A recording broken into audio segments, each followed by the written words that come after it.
Salut tout le monde, aujourd'hui on va parler de Tintin, plus précisément de 3 albums. Tintin au Congo, Tintin en Amérique et le Lotus Bleu.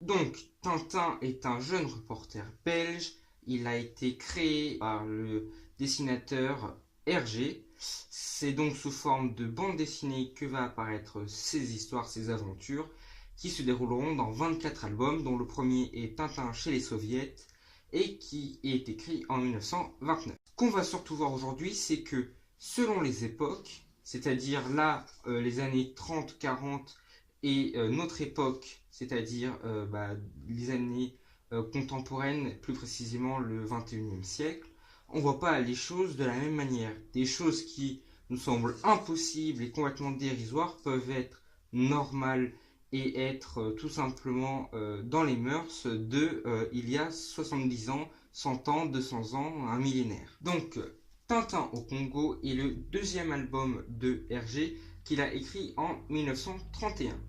À cette époque-là, donc, la Belgique est encore une puissance coloniale et elle a en sa possession le Congo belge, et c'est entre autres pour ça que Tintin est dans cet album au Congo. Tintin étant le représentant de la Belgique et donc de la puissance coloniale du Congo belge, il est très bien vu, voire peut-être pour nous trop bien vu, à un tel point où il s'est porté. En même temps, le pauvre, il avait mal aux pieds. En même temps, faut pas avoir le mal partout, hein. Il avait fait un safari à pied avec son chien et tout. Il était fatigué. Faut pas. Non, mais là où ça devient gênant, c'est quand un chien est vu au-dessus de certains humains. Parce que bon, on pourrait se dire Tintin, il le porte parce qu'il a fait des bonnes actions pour eux, parce que Tintin, il boit pas, il fume pas, il sort pas, il se couche à 9h, il se lève à 6h. Et le chien, c'est un chien. Alors oui, il vient de Belgique, mais de là à les mettre au-dessus. D'ailleurs, cet album a fait polémique déjà dans les années 40. C'est dire que c'était quand même, et c'est toujours assez choquant de voir ça. Il y a une pétition qui a été faite pour que Tintin au Congo ne soit plus en librairie. Donc cette pétition a porté ses fruits. Il a fallu attendre les années 70 pour revoir Tintin au Congo dans nos rayons des librairies. Dans les librairies, mais chez nous, c'est-à-dire dans la communauté anglo-saxonne, Tintin au Congo est placé dans la catégorie adulte dans les librairies. Parce que faire voir à des enfants de 2016 que le chien est mieux que les petits noirs qui parlent le petit nègre, c'est plus d'actualité. Aujourd'hui, on sait qu'on est tous pareils. Et c'est très bien comme ça. Tous pareils sauf les chiens qui sont en dessous. Parce qu'il ne faut pas non plus déconner. Mais quand même, 10 millions d'exemplaires ont été vendus dans le monde. Donc c'est pas bien, mais on aime bien. C'est malsain, mais on aime bien. Il y a même un passage où Tintin provoque le déraillement d'un train avec sa voiture, enfin son auto, et donc le train est complètement couché et les tribus congolaises demandent à ce que Tintin les aide à le remettre en place, etc. Et Tintin, il veut pas, évidemment, puisqu'il est au-dessus, il est belge, alors il ne faut pas non plus leur rendre service, il ne faut pas non plus rigoler. Et donc c'est les tribus congolaises qui vont devoir porter de leurs mains le train, le remettre en place. Et il y a même un moment où ils font comprendre à Tintin qu'ils n'ont pas envie de le faire. Et pourtant, Tintin insiste et se met presque en colère. On voit rarement Tintin en colère, mais là, il faut croire que c'était une bonne raison. Et finalement, eh ben, le train est mis en place. Tintin, il a rien fait. Enfin, il a rien fait. Pardonnez-moi. C'est lui qui a eu l'idée. C'est lui qui a tracté le train avec sa voiture, son auto. Le pauvre, il n'allait pas en plus les aider. Enfin, faut pas n'importe quoi. Il y a un deuxième problème dans cet album après le racisme. Enfin, un problème actuel qui n'était pas un problème en 1931, évidemment. C'est le braconnage. Mais il chasse pas des sangliers, hein, il chasse du gros gibier. Donc il braconne 5 crocodiles, un singe, un éléphant et un lion. Alors le lion, vous me direz que c'est pas vraiment du braconnage puisque c'est Milou le chien qui arrache la queue du lion en se défendant. Mais bon, j'avais envie de le mettre. je l'ai pas dit, mais il a aussi une girafe qui a été tuée.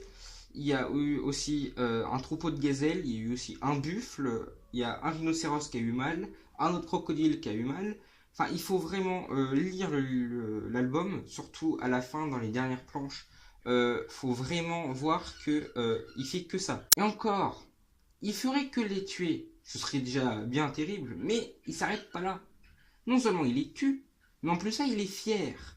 Il se prend en photo, il en parle à son chien, le chien aussi il est content, c'est trop bien. J'ai aussi envie de dire que Tintin fait un truc hyper bizarre. Donc je pense que c'est compulsif, ça doit être dans la tête, ça doit être une maladie, hein, je ne sais pas. Mais il adore se déguiser avec la peau de ces animaux tués. Ouais, moi non plus, j'ai pas compris et franchement, j'ai pas envie de comprendre. Oui, il y a un contexte et oui, on peut comprendre qu'il se déguise en singe, par exemple, mais pas avec la peau d'un animal qui va tuer exprès pour récupérer sa fourrure pour pouvoir se... Et ce gars-là, je vous laisse deviner son nom. Je pense que c'est purement ironique et que c'est une blague de la part d'Hergé. Une blague hyper drôle comme vous pouvez le constater. Ce monsieur s'appelle en réalité Boule de Neige. Hein, puisque évidemment, ça se voit. Disons qu'il a la tête qui correspond au nom. Ça se voit. Hergé, n'importe quoi. Bon, après toutes ces bêtises, Tintin en Amérique. Il y a moins de bêtises, mais il y en a quand même. Donc c'est le troisième album d'Hergé qui a été publié en 1932. Il chôme pas. Et donc de 31 à 32, sa philosophie ne change pas tellement. Déjà, dès qu'il arrive en Amérique, il croise un peau rouge. Et alors c'est pas mon terme, hein, c'est Hergé.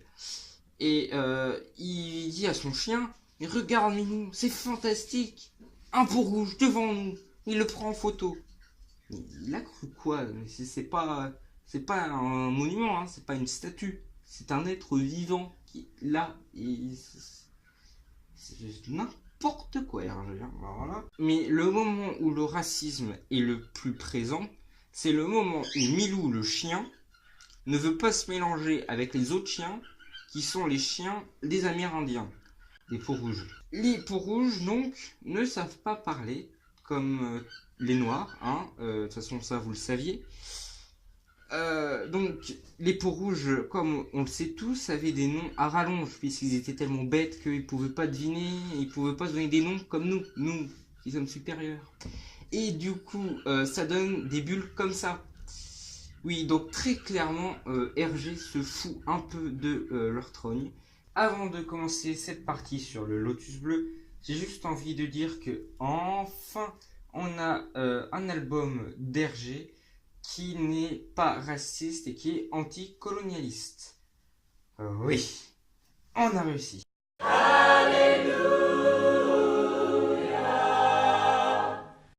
Je le savais qu'on allait y arriver. Il s'appelle Le Lotus Bleu, on pourrait très bien l'appeler Tintin en Chine, mais si Hergé a changé le nom de cet album, c'est parce qu'il y a une bonne raison. Il veut tout simplement marquer la transition entre cette période pas très aimée par les gens, des Tintins chez les soviets, Tintin en Amérique, Tintin au Congo, et donc au lieu de cibler directement le pays dans lequel il va, là il est simplement avec un événement marquant du livre, le Lotus Bleu. Je ne sais pas si c'est juste de la bonne volonté ou si c'est juste en fait parce qu'il en avait marre de ne pas voir ses albums dans les rayons des librairies. Je ne sais pas, je ne juge pas, je ne sais rien, mais j'ai ma petite idée. Dans cet album, il y a autant de racisme que dans Tintin au Congo ou en Amérique. Seulement là, c'est pas Tintin qui provoque, c'est quelqu'un d'autre. Sur la planche 6, le passage avec le grand riche blanc qui renverse le chinois nous montre vraiment qu'il y a une notion de supériorité par rapport au chinois, puisqu'il insulte le Chink et il lui fait bien comprendre que le belge est bien mieux que le chinois. Tintin arrive au secours de ce chinois, puisque Tintin a changé, Tintin est bon, désormais il est humaniste et il sait que ce n'est pas bien que d'insulter les gens par rapport à leur nationalité. Il va les voir et il va prendre la canne du belge et va la casser. Il va même l'insulter de brute parce qu'il est méchant et que ça c'est pas bien. Il faut pas faire ça à des Chinois en vélo. C'est vrai, mais c'est de l'hypocrisie comme on a très rarement vu. Et sur la planche 7, c'est-à-dire la planche suivante, on retrouve ce Belge, le riche, là, qui est en réunion et qui fait l'éloge de cette race blanche qui est nettement supérieure à celle des Chinois. Et ils en parlent comme ça, ils disent 20 000 fois la même chose, mais ils sont contents. Et là, il y a un serveur chinois, évidemment, puisqu'on est en Chine, qui arrive. Et le Belge lève la main et il va faire tomber le plateau du serveur. Et évidemment, ça ne peut pas être de sa faute, c'est forcément la faute du Chinois, évidemment. Et donc, c'est reparti pour un tour, il insulte n'importe quoi. Pendant que Tintin se promène, il entend quelqu'un crier au secours, et ce quelqu'un, c'est Chang qui est en train de se noyer dans un fleuve. Hop, il le sauve, c'est magique, c'est magnifique. Et à un moment, ils se parlent. Et en fait, Tintin va expliquer à Chang ce que pensent les Belges des Chinois. Et Chang va expliquer à Tintin ce que pensent les Chinois des Belges. Et évidemment, ce qu'il dit, c'est vrai, que c'est n'importe quoi, qu'il faut pas que ça se fasse. Mais je crois que il a oublié ce qu'il faisait il y a 4 ans. Il est anticolonialiste et il est pour la mondialisation, mais je sais pas, enfin, il y a 4 ans, il exploitait les Congolais. Enfin, bref, je zappe tout ça de ma tête et j'essaye de me rappeler des super albums de Tintin qui représentent la jeunesse, l'enfance et l'innocence de plein d'entre nous. Avec, par exemple, On a marché sur la Lune, Coq en stock, etc. J'aurais pu faire une vidéo là-dessus, mais c'était un peu moins profond. En tout cas, en 4 ans, c'est-à-dire de 32 à 36, c'est-à-dire de Tintin en Amérique jusqu'à le Lotus Bleu, Hergé a vraiment changé de mentalité. Je ne suis pas là pour juger le travail d'Hergé, puisque évidemment, il y a quelques albums qui sont comme ça, et ce sont ses premiers. Moi, j'avais surtout envie de me rappeler des albums comme Coq en stock, L'étoile mystérieuse et tous les autres, puisque je ne vais pas citer les 21 autres. Mais Tintin, c'est avant tout des bouquins pour les jeunes et ça fait rêver, ça donne envie de faire des aventures quand on est petit et c'est ça qui est bien. Ensuite, j'ai quand même envie de dire que je ne sais pas si Hergé a vraiment changé de mentalité ou si c'était juste un coup de communication. Je ne sais pas et personne ne pourra m'apporter la preuve ni à moi ni à vous. C'est pour ça que le qui voit quoi correspond bien à cette vidéo puisque chacun a son idée sur la question.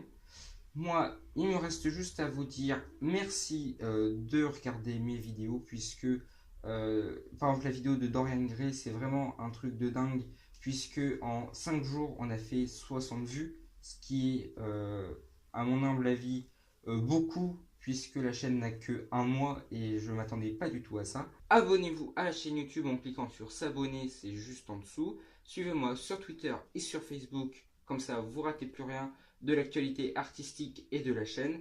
Et évidemment, suivez-moi sur le Padlet, du moins consultez-les, comme ça vous aurez des infos en plus par rapport à l'œuvre, les sources de certaines musiques, certaines images, voilà, enfin bref. Je pense que maintenant vous avez l'habitude si vous avez déjà regardé les autres vidéos. Il ne me reste plus qu'à vous dire encore une fois merci et à la prochaine.